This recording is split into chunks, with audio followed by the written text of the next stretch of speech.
The problem is credibility. The problem, as I'm finding out how over the last few weeks, is basic credibility. A lot of people look at me and say, sure, Rick, Bigfoot stole your wife. Makes me sad to see it, the look of disbelief in each person's eye. Trudy's disappearance makes me sad too, and I'm sick in my heart about where she may be and how he's treating her and what they do all day if she's getting enough to eat. I believe he's being good to her, and I feel it.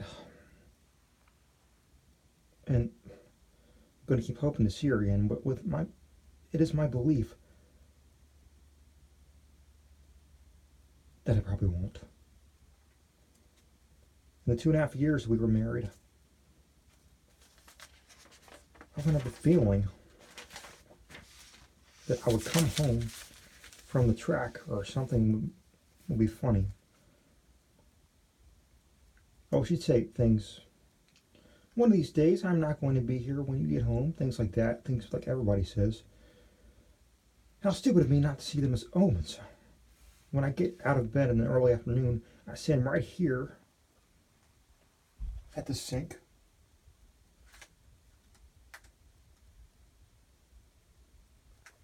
And I could see her working in her garden.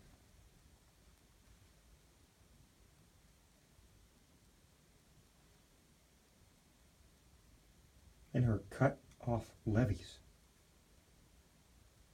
and bikini top, weeding, planting, watering. I mean, it was obvious. I was too busy thinking about the races, weighing the odds, checking in the jockey roster to see what I know now. He was watching her too.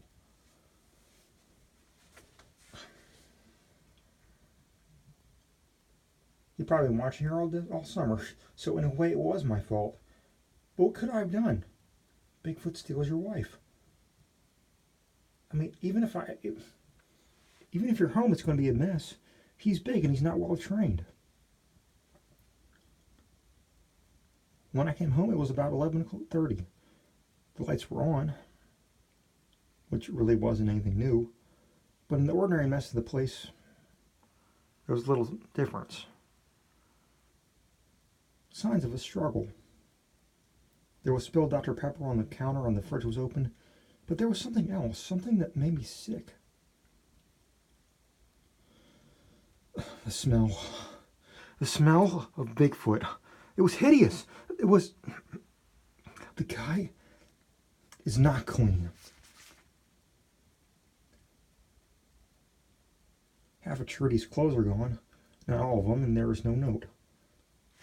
Well, I know now what it is.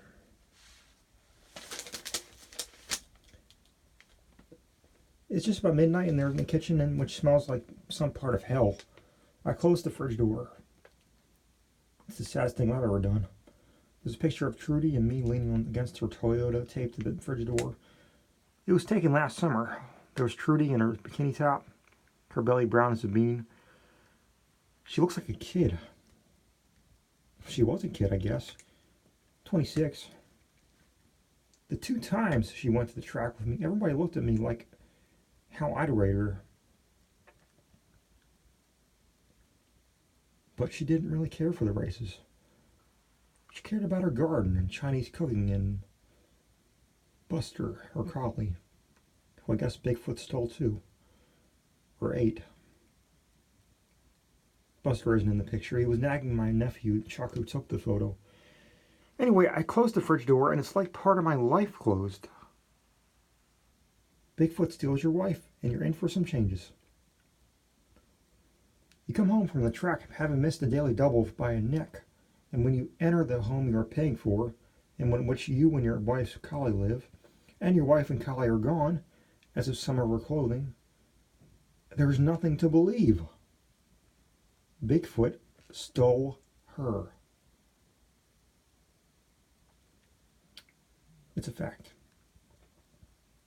What should I do? Ignore it?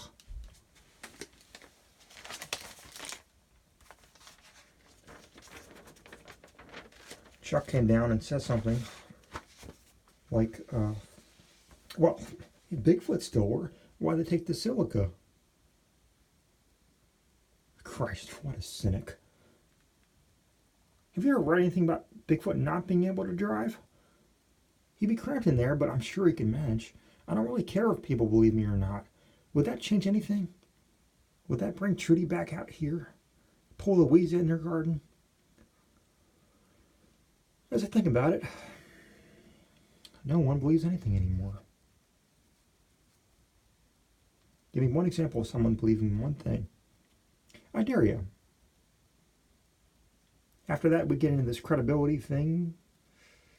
No one believes me. I myself can't believe all the suspicion and cynicism there is in today's world. Even if the racist, some character next to me will poke over at this tip sheet and ask me if I believe all that stuff. If I believe, what is there to believe? The horse's name? What he did the last time out? And I look back at this guy, too cheap to go $2 on the program, and I say,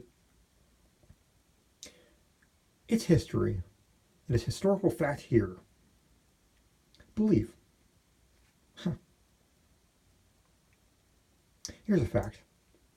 I believe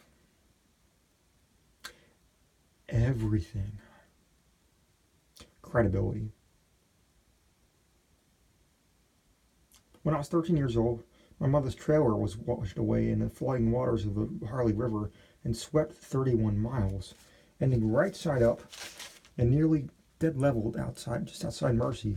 In fact, in the old weed-eaten parking lot for the abandoned potash plant. I know this to be true because I was inside the trailer the whole time with my pal, Nuggie Reiniger, who found the experience more life-changing than I did. Now, who's going to believe this story? I mean, besides me, because I was there. People who are going to say, come on, 31 miles? Don't you mean 31 feet? We had gone in out of the rain after school to check out a magazine that belonged to my mother's boyfriend. It was a copy of Dude, and there was a fold-out page I will never forget of a girl lying on the beach on her back. It was a color photograph. The girl was a little pale, I mean. This was probably her first day out in the sun. And she had no clothing on. So, it was good. But what made it great was that they had made her a little bathing suit out of sand. Somebody had spilled a little sand right just right, here and there, and the sand was this incredible gold color. And it made her look absolutely naked. It wanted to pull your eyes out.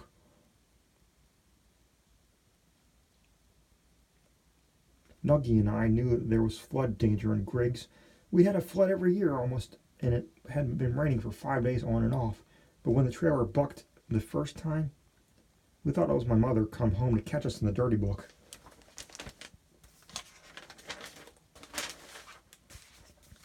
Nuggie shoved the magazine under the bed, and I ran out to check the door.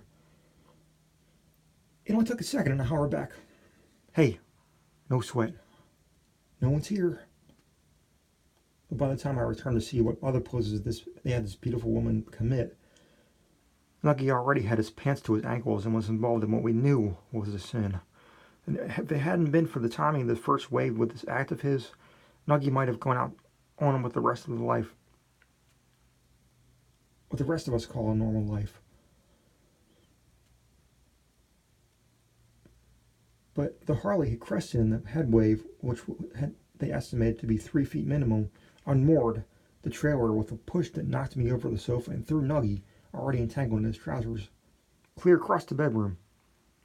I watched the village of Griggs as we sailed through. Some of the village, the Exxon station, part of it at least, and the car wash which floated us right away, tried to come along with us. And I saw some of the porters' mercantile, the old porch and the signboard, on and off all day. You can believe this. It was not a smooth ride.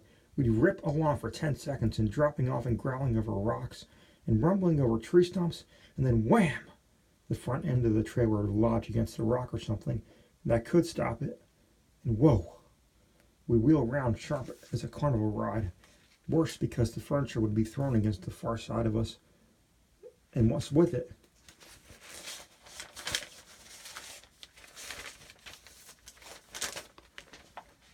Sometimes we'd end up in a chair, and sometimes the chair would end up sit on us. My mother had about 4,000 knickknacks and 5 big box shelves, and they gave us trouble for the first 2 or 3 miles, flying by like artillery, left and right.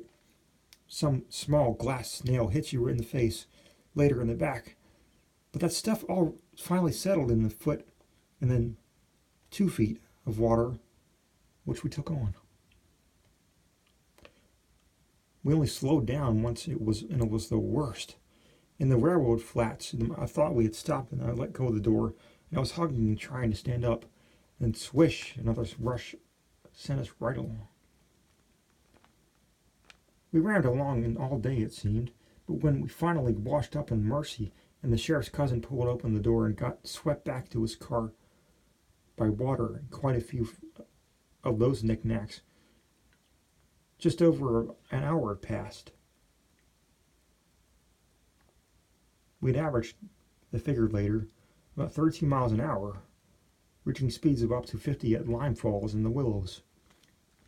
I was okay and walked out bruised and well washed, but when the sheriff's cousin pulled Nuggy out, he looked genuinely hurt. For God's sakes, I remember the sheriff's cousin saying, "The damn flood knocked this boy's pants off."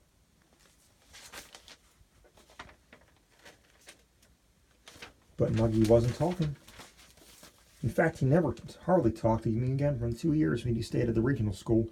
I heard later, and he believed it. And he joined the monastery over in Malcolm County. My mother, because she didn't have the funds to haul our rig back to Rakes, worried for a while. But then the mayor arranged to let us stay out where we were. So after my long ride in the trailer down the flooded Harley River with my friend Nuggy Reinecker, I grew up in a parking lot outside of Mercy, and to tell you the truth, it wasn't too bad. Even our trailer didn't smell straight again.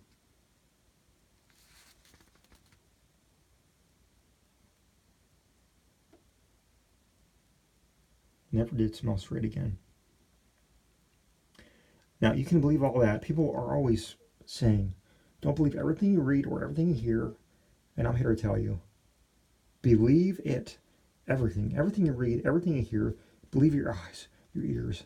Believe the small hairs in the back of your neck. Believe all the history, all of the versions of history, and all the predictions for the future. Believe every weather forecast. Believe in God, the afterlife, unicorns, showers on Tuesday. Everything has happened. Everything is possible. I come home from the track to find the cupboard bare. Trudy is not home. The place smells funny. Hairy. It's a fact, and I know it is a fact. Bigfoot has been in my house. Bigfoot stole my wife. She's gone. Believe it. I gotta believe it.